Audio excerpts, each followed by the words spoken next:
সবাইকে স্বাগতম। আমি গত ভিডিওটায় আপনাদেরকে কেন্দ্রমুখী ত্বরণের ব্যাপারে একটা ধারণা দেবার চেষ্টা করেছিলাম। এক্ষেত্রে আমি দড়ির সাথে বাঁধা একটা পাথরকে বৃত্তাকার পথে ঘোরাচ্ছিলাম। আমি জানতে চাচ্ছিলাম যে এই কেন্দ্রমুখী ত্বরণ কিসের উপর নির্ভর করে। আমরা বেগের ব্যাপারে কিছুটা বলেছিলাম। এই একাধিক লাল তীরযুক্ত রেখাগুলো আসলে বেগ ভেক্টর। আমি যেটা বলতে চাচ্ছিলাম, এই বেগ ভেক্টর যদি বড় হয় তবে এর দিক পরিবর্তন করতে বেশি ত্বরণ দরকার হবে, কারণ এক্স এবং ওয়াই দুই অক্ষের দিকেই পরিবর্তনটা অনেক বেশি হবে। উদাহরণস্বরূপ, এখানে বেগ ভেক্টরের ওয়াই উপাংশ আমি অন্য রঙে আঁকছি। আমি বড় বেগের জন্য এটা করছি। এটা হলো বেগের ওয়াই উপাংশ, আর এখানে ওয়াই উপাংশটা আসলে প্রায় সম্পূর্ণ ভেক্টরটাই, তাই না? এটা আঁকলাম বড় বেগটার জন্য, ছোট তীর চিহ্নটা ছোট বেগের জন্য। এটার ওয়াই উপাংশ হবে এটা, আর এখানে ভেক্টরটা এরকম।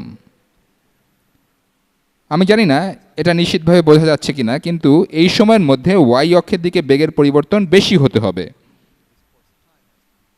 এক্স অক্ষের দিকে বেগের পরিবর্তন দেখলে এটা আরও স্পষ্ট হয়ে যাবে। এটা ছোট বেগ ভেক্টরটার এক্স উপাংশ, আর এটা বড় বেগ ভেক্টরটার এক্স উপাংশ। আর বস্তুটা যখন পরের বিন্দুটাতে যাচ্ছে সেখানে এক্স উপাংশ 0 হয়ে যাচ্ছে। তাহলে এটা স্পষ্ট যে এক্স অক্ষের দিকে আমার মন্দন বেশি হবে যদি এখানে বেগ বেশি হয়। আমি জানি না আপনারা বুঝতে পারছেন নাকি আরও বিভ্রান্ত হচ্ছেন, কিন্তু আমি সামনে এগুচ্ছি। তাহলে বেগ যত বেশি হবে আমাকে তত বেশি টানতে হবে, এবং কেন্দ্রমুখী ত্বরণ তত বেশি হতে হবে যদি আমি বস্তুটাকে বৃত্তাকার পথে ঘোরাতে দিতে চাই।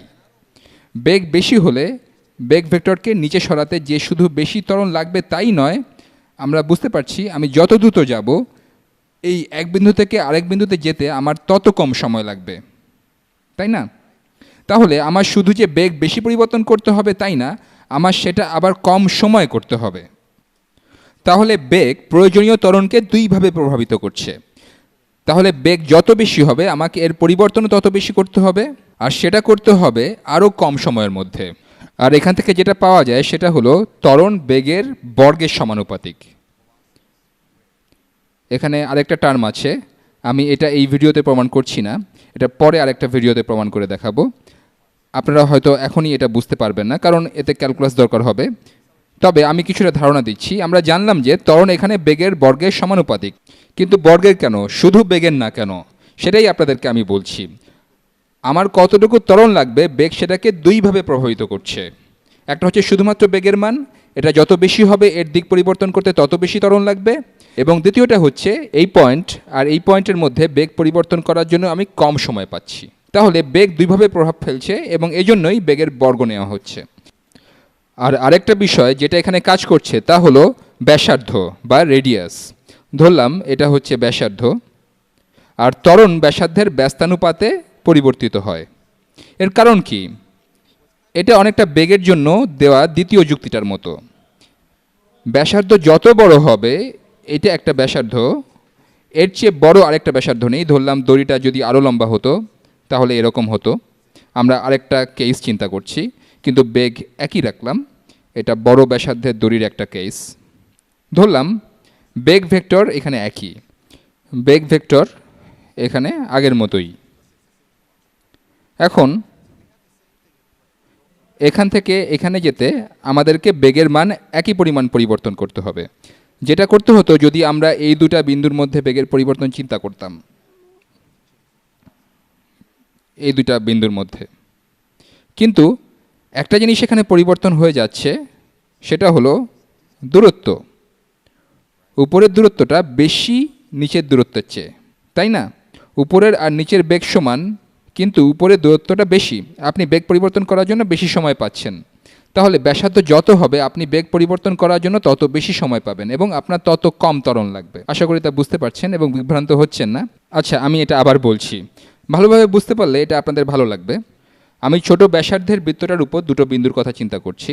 আমি বেগ ভেক্টরটাকে এই বিন্দু থেকে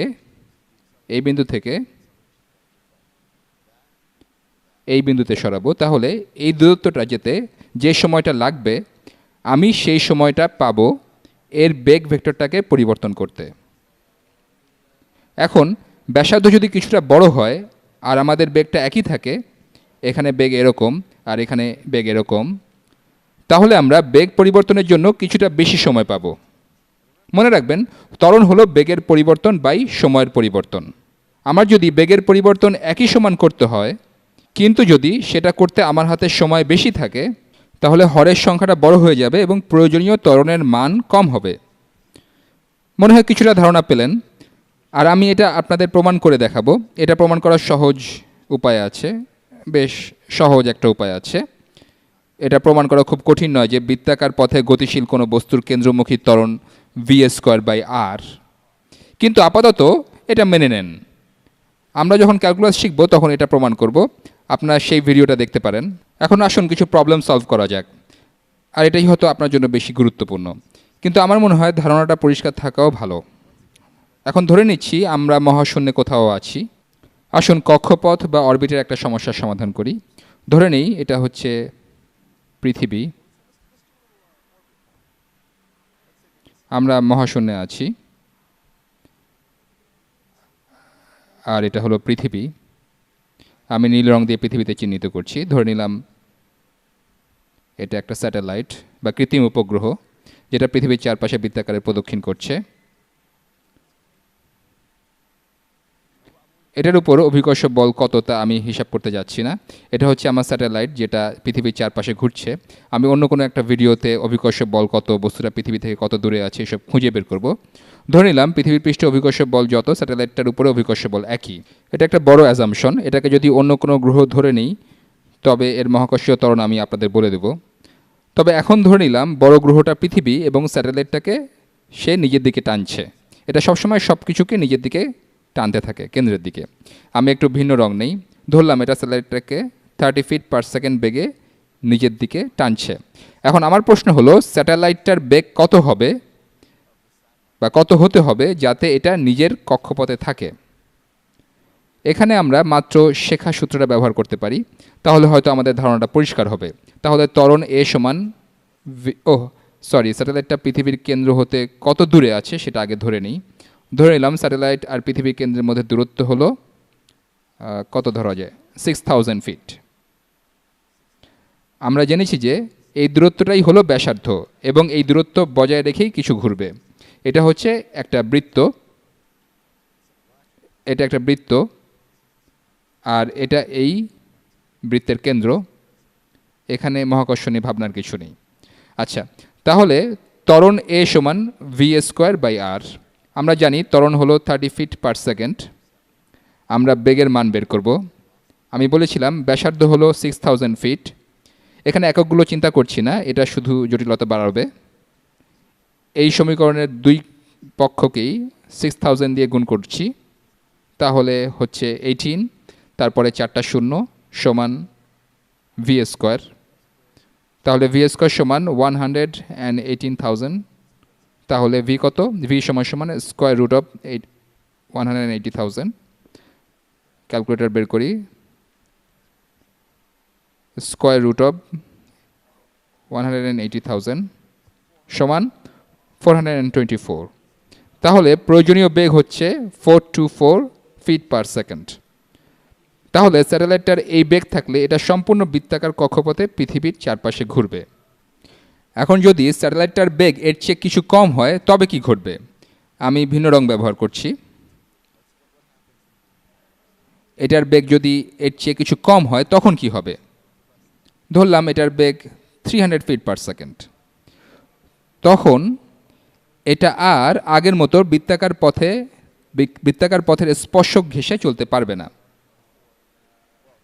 আসুন এটা আঁকা যাক। এটা এভাবে স্পাইরাল পথে পৃথিবীর দিকে আসা শুরু করবে এবং একসময় পৃথিবীকে আঘাত করবে। অন্যদিকে আপনি প্রয়োজনীয় বেগ নিয়ে এভাবেও চিন্তা করতে পারেন।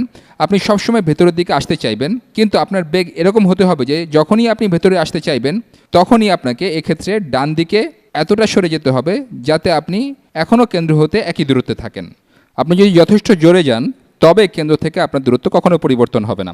আবার বেগ যদি অনেক বেশি হয়ে যায় তখন কি ঘটবে? যদি বেগ বেড়ে 600 ফিট/সেকেন্ড হয় তবে কি হবে? সেক্ষেত্রে বস্তুটা এই বেগের জন্য পৃথিবীর কক্ষপথ থেকে বের হয়ে যেতে পারবে। আজ এই পর্যন্তই, পরবর্তী ভিডিওতে দেখা হবে।